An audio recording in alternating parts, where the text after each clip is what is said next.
Welcome to சுவையும் ஆரோக்கியமும். இன்னைக்கு இருக்கக்கூடிய காலகட்டத்தில் ஒரு சிலருக்கு மூட்டுவலி போன்ற பிரச்சனைகள்லாம் சின்ன வயசுலேயே ஏற்பட்டுருது. இதற்கு முக்கிய காரணங்கள்ல ஒன்று நம்ம போதிய ஊட்டச்சத்து உணவுல எடுக்காதே காரணமா இருக்கு. ஸோ இன்னைக்கு நம்ம பார்க்க போற ரெசிபியில கம்பையும் பிரண்டையும் வச்சு ஒரு தோசையை பார்க்க போறோம்.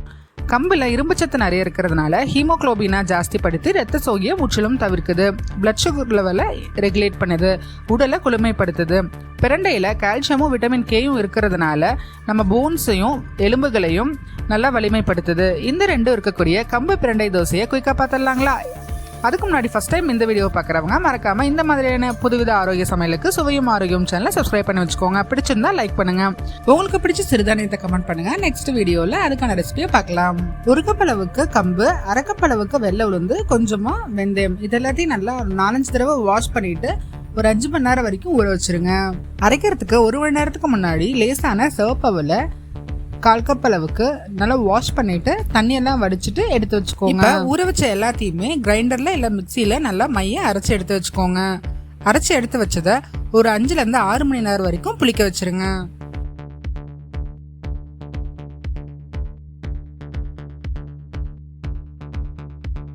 இப்ப ஒரு பேன்ல கொஞ்சமா நல்லெண்ணெய் ஊத்திட்டு பிரண்டையை நல்லா சுத்தம் பண்ணிட்டு இந்த அளவுக்கு கட் பண்ணி நல்லா ட்ரை ரோஸ்ட் பண்ணி எடுத்து வச்சிருங்க.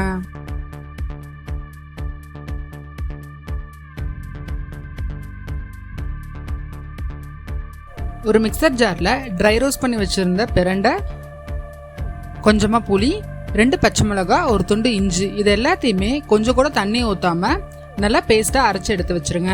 இந்த பேஸ்ட்டை நம்ம அரைச்சி வச்ச மாவுல எடுத்து கலந்து மிக்ஸ் பண்ணிடுங்க. நீங்க நார்மல் வெள்ளை அரிசி மாவுல கூட நீங்க இதை கலந்து யூஸ் பண்ணிக்கலாம்.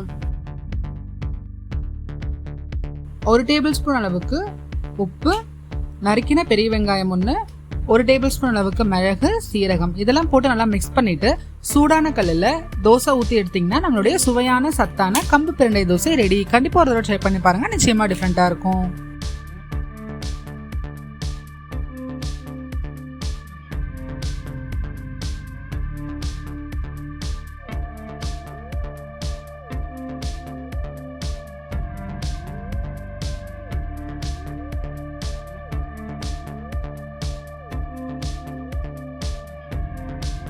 சுவையா சாப்பிடலாம், ஹெல்த்தியா சாப்பிடலாம், ஆரோக்கியமா இருக்கலாம். தேங்க்ஸ் ஃபார் வாட்சிங்.